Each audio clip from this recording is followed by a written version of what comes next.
bienvenidos a Soy Científico, un podcast donde exploramos lo que significa ser científico o científica. Wow, qué seriedad, Nicolás. De todas maneras, invitamos a los oyentes a que se pongan cómodos y apenas se están poniendo los audífonos. Bueno, ya que lo dices, Manu, voy un poco serio porque vamos a hablar un poco de los virus el día de hoy, aunque tengo un poco de virus yo mismo, entonces espero que no afecte tanto en este momento y ojalá también que nos estén poniendo total atención todos nuestros oyentes. Bueno, eso es algo que nunca sabremos, pero lo que sí sabemos es que, como usted dijo, vamos a hablar de virus, entonces tenemos un episodio bastante controversial. Y es tan controversial que creo que vamos a poder lograr capturar la atención de los oyentes, al menos gran parte del episodio.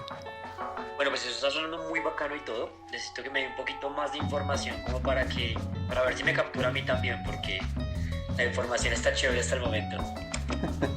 Pues ya que usted está muy serio el día de hoy, quiero empezar preguntándole cuál es su percepción cuando le dicen la palabra virus. Uy, hermano, ahí me la pone difícil, pero no sé si es una pregunta como capciosa suya. Bueno, pues aparte del virus del que siempre hablamos, que espero que yo no tenga en este momento, diría que los virus son malos, ¿no? Espero también que no tenga el virus. Pero sí, exacto. La gente piensa en la palabra virus y considera que es algo como innatamente malo.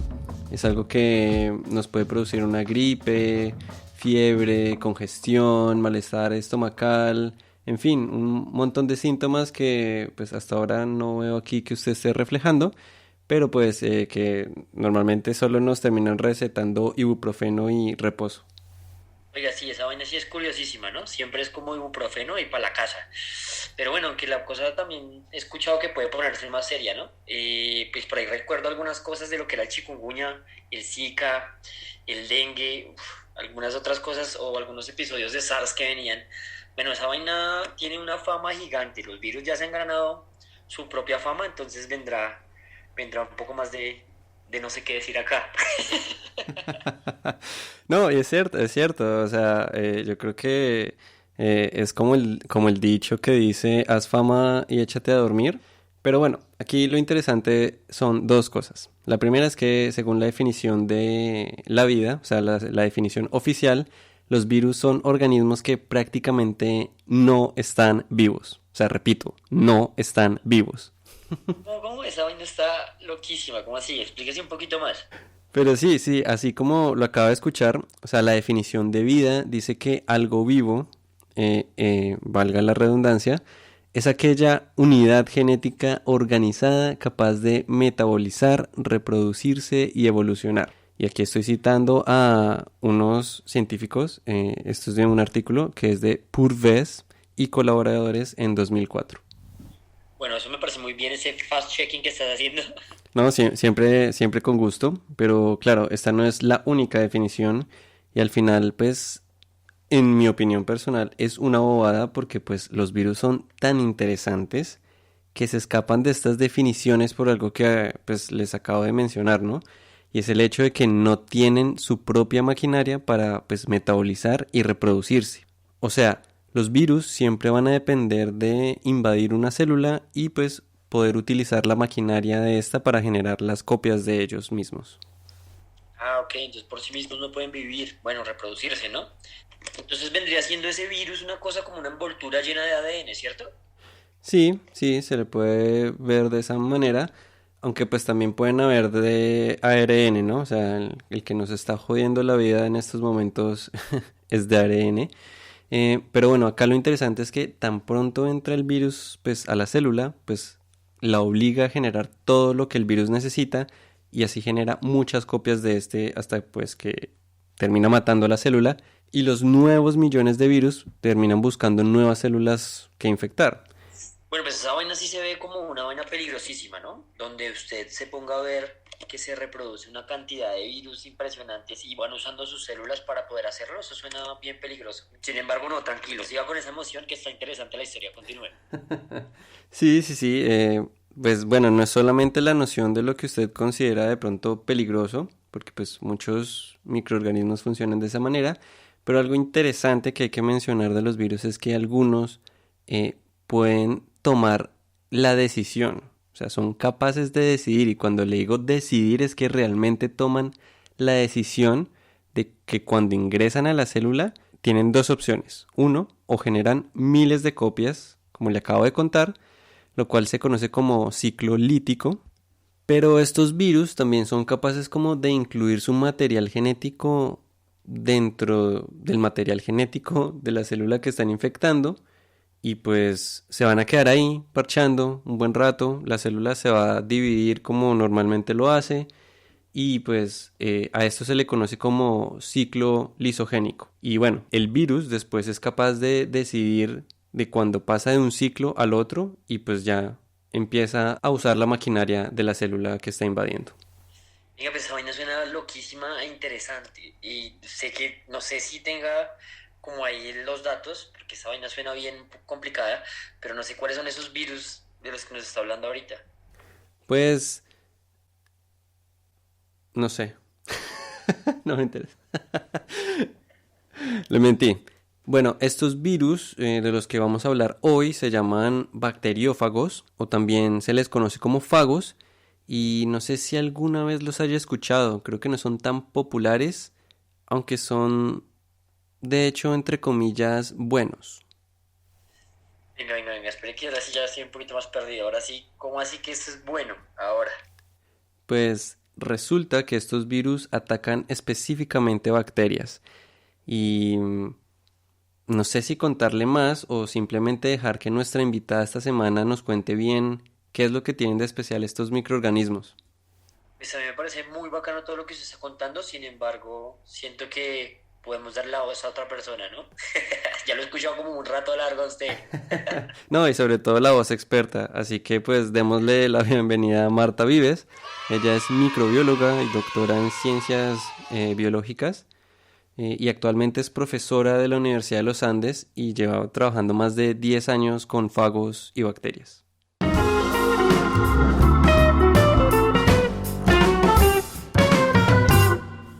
No, muchas gracias Manuel por la invitación, el honor es mío y además es un placer verte y conversar sobre uno de los temas de los que más me gusta hablar. Bueno, Marta, bienvenida nuevamente. Si quisiera como que nos explicaras un poco más y contarnos bien qué es un bacteriófago. Sí, por supuesto. Un fago o bacteriófago es un virus que infecta exclusiva y específicamente a bacterias. Entonces, como todos los virus que conocemos, son básicamente unos parásitos intracelulares obligados. Los virus son una cosa fantástica porque están perfectamente adaptados a la célula que infectan. Por eso son tan específicos también, ¿sí? Y por eso es tan preocupante cuando un virus salta la barrera de la especie, porque de alguna manera encontró la forma de infectar una especie distinta. Sin embargo, no es tan frecuente porque como el virus está adaptado a toda la maquinaria celular, no es solamente que pueda entrar, pero la generalidad es que son tremendamente específicos, tanto que esa es una de las dificultades precisamente de la fagoterapia. Entonces, la estrategia que se utiliza es generar cócteles de fagos, de manera que cuando combinas la capacidad de cada fago individual, puedes tener el chance de atacar eficientemente a la bacteria que te encontraste en un momento dado. Yo jamás había escuchado pues, de estos microorganismos. No sé si tú nos puedes contar de pronto un poquito más acerca de la historia de los fagos y pues más o menos desde hace cuánto se conocen, ¿no? Desde cuando pues la humanidad se empieza a interesar en ellos. Sí, la fagoterapia tiene una historia muy larga. Eso viene desde 1915, 1917, que fue cuando... Para hacer la historia corta, en 1915 el bacteriólogo británico Frederick Twort publicó el primer artículo sobre un virus que infectaba bacterias y las mataba. Y a la vez, en 1917, el franco-canadiense Félix Derel hizo un descubrimiento parecido. De hecho, ninguno de los dos supo que eran fagos en ese momento, y los mencionaron como microorganismos que se alimentaban de bacterias, y de ahí es que viene el nombre de bacteriófago. Y no fue hasta 1940 que se obtuvo la primera imagen de un bacteriófago para comprobar que nada de esto era mentira. como sostenían muchos opositores de esta hipótesis. Lo que pasó en realidad con la fagoterapia, a pesar de ser tan promisoria, es que en su momento se vendió como la mano de Dios en un frasquito. Esto es la panacea, entonces tómeselo si se le cae el pelo, tómeselo si tiene herpes, ¿sí? Y pues imagínate, estamos en 1917, ahí no había todavía microscopía electrónica, la biología molecular no se había desarrollado, no sabíamos de la existencia del ADN, entonces pues no había forma de comprobar la capacidad real que tenían los bacteriófagos. Con la aparición de los antibióticos, que eran además moléculas fijas, fáciles de producir y también fáciles de proteger como activo de propiedad intelectual, la fagoterapia se vio detenida. Bueno, pues se habrán ido al olvido hasta hace poco porque la crisis de la resistencia bacteriana a los antibióticos los volvió a poner como en la tarima del escenario. Y frente a este regreso pues a la era en la que ya nos estamos quedando sin antibióticos, volvió a renacer el interés en los bacteriófagos, ¿sí?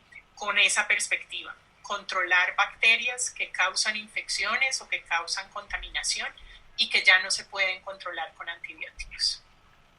Y pues ahorita lo que está haciéndose es retomando esto porque es una realidad, ¿sí? El problema de la resistencia bacteriana a los antibióticos es un problema muy serio. Yo creo que hace unos 10 o 20 años ninguno de nosotros oía hablar de que alguna persona conocida muriera porque hubo una infección que no se pudo controlar. Hoy en día yo pienso que todos hemos conocido a alguna persona cercana que murió porque no se logró encontrar la forma de controlar su infección. Y según los datos de Our World in Data, se estima que 700.000 personas mueren al año por infecciones de superbacterias. Incluso está el caso de la mujer de la tercera edad que le fueron aplicados 26 tipos de antibióticos sin que ninguno hiciera efecto.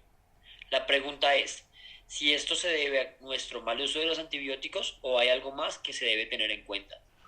Pues no sé si esto sea interesante para ti, pero para mí sí lo es.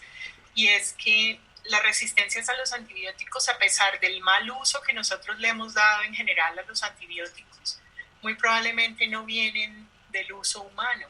Yo creo que esa gran cantidad de resistencias que estamos viendo ahorita es por el uso que se le da para la cría de animales de consumo humano. Porque en cría de animales en países como el nuestro se usa profilácticamente, o sea, viene incorporado en los concentrados, nadie pregunta ya, nadie lo cobra adicional, eso viene ahí. Necesitamos hacer más control sobre la incorporación de antibióticos en la alimentación animal y las cantidades de alimentos con antibióticos que se producen y que se usan en la industria animal son realmente grandes. Wow, de verdad, súper interesante, Marta. Tal vez antes de seguir hablando de los fagos, sí me gustaría preguntarte de dónde viene esa resistencia a las bacterias a los antibióticos. Lo que uno tiene que tener siempre muy presente, Manuel, es que los microorganismos han existido en nuestro planeta por miles de millones de años antes que nosotros. Y eso en el tiempo evolutivo significa que han tenido todas las oportunidades para ensayar y equivocarse y que lo que estamos viendo en este momento es el producto de un proceso de selección y de adaptación. De forma que los microorganismos, y bueno, para responder tu pregunta, las bacterias en particular, tienen una multiplicidad de mecanismos para resistir agresiones, pero probablemente los microorganismos no desarrollaron esas resistencias para enfermarnos a nosotros y resistir a los antibióticos, sino porque había otras situaciones en su entorno natural que los obligaba a tener estrategias. Entonces, pues los microorganismos producen antibióticos, así que en el suelo probablemente muchos microorganismos se enfrentan a esos antibióticos y de ahí tienen también la capacidad de sobrevivirlos después de que tienen pues la forma de hacerlo. Y pues nosotros como especie humana somos unos recién llegados al planeta, de manera que nos encontramos en la mitad de la vida de los microorganismos, ¿sí? No al revés. Ellos no se nos atraviesan, nosotros nos atravesamos en su mundo. Bueno, ven, pero una pregunta, no sé cuáles entonces son las ventajas que tienen los fagos sobre los antibióticos, es decir, ¿por qué estamos volviéndoles a prestar atención?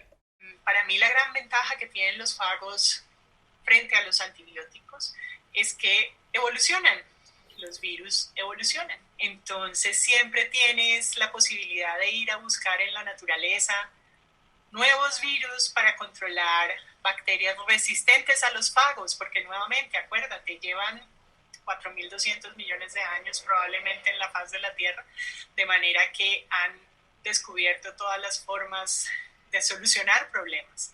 Y los fagos han convivido con las bacterias todo este tiempo también, probablemente. Bueno, antes de irnos a una pausa, Marta, pues veníamos hablando con Nicolás de que creemos que cuando a la gente se le dice la palabra virus, inmediatamente piensa que es algo negativo. Y pues, sinceramente, nos gustaría saber tú qué piensas al respecto. Es verdad, y eso no es solamente por el tema de la pandemia, como que la percepción de las personas también hacia el nombre virus es como esto es malo, me va a enfermar. Parte de lo que nosotros hemos estado haciendo también es divulgar que los bacteriófagos pueden ser considerados virus buenos. Eso hay que tomarlo también con cuidado porque si recuerdas, hay virus que son capaces de integrarse en el genoma de la bacteria. Pero resulta que algunos virus se integran y pueden transferir material genético de otra bacteria. Eso se convierte en un problema muy serio. Eso tiene un nombre, eso se le llama conversión lisogénica. Y imagínate, si yo estoy tratando de controlar con un bacteriófago una infección y resulta que lo que estoy usando hace que mi bacteria problema sea un problema más serio, pues es muy grave. Por eso es tan importante, tan importante que cualquier fago que se planee usar para fagoterapia venga de un proceso de investigación rigurosa. Es muy fácil aislar fagos, créeme que eso es muy fácil, lo hacemos como una práctica de laboratorio en cursos de pregrado. Eso no tiene ninguna ciencia, pero el poder pasar de tener un faguito que yo lo aislé de una muestra cualquiera a poder decir este es un candidato para ser usado en fagoterapia requiere de un montón de trabajo de investigación. Este podcast es patrocinado por Idea Wild. Idea Wild o Idea Salvaje es una fundación sin ánimo de lucro que busca apoyar proyectos de conservación y educación. Gracias a ellos es que podemos grabar este podcast. Los invitamos a que si tienen algún proyecto y necesitan equipos para hacerlos realidad, entren a ideawild.org y vean cómo participar en sus convocatorias. Volvemos después de nuestra corta pausa y vamos a entrar en nuestra sección El microscopio, donde indagamos un poco más sobre la vida de nuestros invitados e invitadas.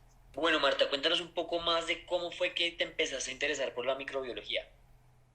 A mí lo que me llamaba la atención era descubrir lo invisible y eso como que llegar a esa reflexión no es fácil porque requiere que uno como que mire hacia atrás, piense un poquito qué es lo que realmente te motivó en su momento, pero al final de cuentas yo pienso que era comprender lo invisible y eso es algo que motiva yo creo a muchos científicos porque si uno piensa en los químicos o en los físicos, también en la mayoría de los casos estamos hablando de cosas que nunca son visibles. Y pues para los microbiólogos es un ejercicio permanente estar imaginándose cosas que están pasando y que no son visibles en el momento o que nunca son visibles y que tienes que buscar alguna forma de evidenciar que un evento sí ocurrió. Y ahora cuéntanos, ¿por qué te interesaste específicamente en los fagos? Pues la verdad es que a mí siempre me han gustado. Desde que estaba yo en el pregrado, los bacteriófagos me parecían una cosa fantástica, no solamente por esa habilidad tan fina, ¿no? Es que es una cosa tan bien coordinada porque el genoma de los fagos y de los virus en general es muy pequeño cuando lo comparas con un genoma de una célula a la que ellos infectan, pero tienen solo los genes que necesitan para poner a su disposición la maquinaria celular. O sea, es una especialización de verdad difícil de creer que suceda tan bien, tan perfecto. perfecta, es impresionante. Obviamente perfecto en biología no existe, pero son mecanismos que realmente maravillan.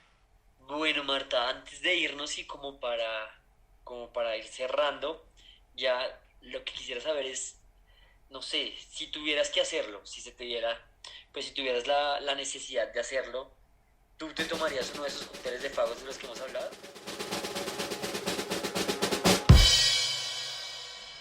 Yo sí, con los ojos cerrados. No, lo que hemos estado haciendo es en realidad usar modelos que no se consideren tan invasivos. El día que documentamos que todos los animales de los grupos inoculados con bacteria, solo con bacteria, se morían todos al tercer día, pero cuando inoculábamos los fagos, no importaba si era al tiempo, 45 minutos después, un día después o 2 días después, cuando ya los animales realmente estaban muy enfermos, los salvábamos a todos. Eso fue para mí como, oh, esto sí funciona. Bueno, ya lo saben. Y para aquellos que no lo saben, Marta es una de las pioneras en trabajar con fagoterapia en Colombia. Sí, ha sido realmente una fortuna poder llamarme pionera, no solamente a mí, sino al grupo de investigación. Y es interesante pensar el por qué no se había explorado antes, ¿cierto? Yo he tratado de buscar información previa de quién hubiera trabajado con bacteriófagos y realmente lo único que he encontrado es un grupo que usaba los fagos como indicadores de contaminación del agua, que es muy bonito también porque es pura biología, ¿no? Tú tienes un parásito obligado donde está su célula hospedera, entonces si detectas el parásito es porque la célula hospedera tiene que estar por ahí. Es un tema que apasiona, realmente todos los estudiantes y los investigadores que se involucran con esto son apasionados de los fagos. Y yo creo que tiene que ver también con esa idea de wow, ¿no? ¿Cómo es que algo que es realmente invisible, porque pues los fagos tienen escalas de nanómetros? O sea, si las bacterias son invisibles, pero ellas se miden en micrómetros, pues los fagos más invisibles todavía y tienen un efecto tan impresionante.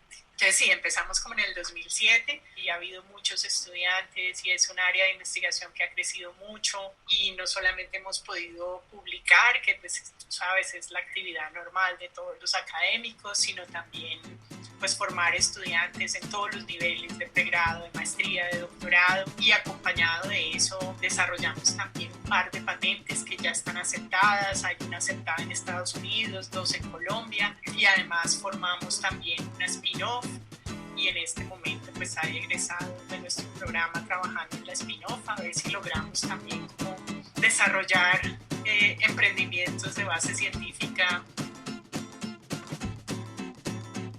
Pero bueno, antes de irnos queremos pedirles que si les gustó este episodio o cualquiera de los que han escuchado, compartan con todos sus amigos y familiares. El voz a voz es la forma más efectiva para nosotros crecer y además es gratis. Lo que no es gratis es nuestro Patreon. Y los invitamos a darles un vistazo a nuestro perfil en patreon.com/sinvergüenza, sinvergüenza con C. Sin duda, el apoyo que nos puedan brindar es vital para mantener vivo este podcast que hacemos con tanto cariño.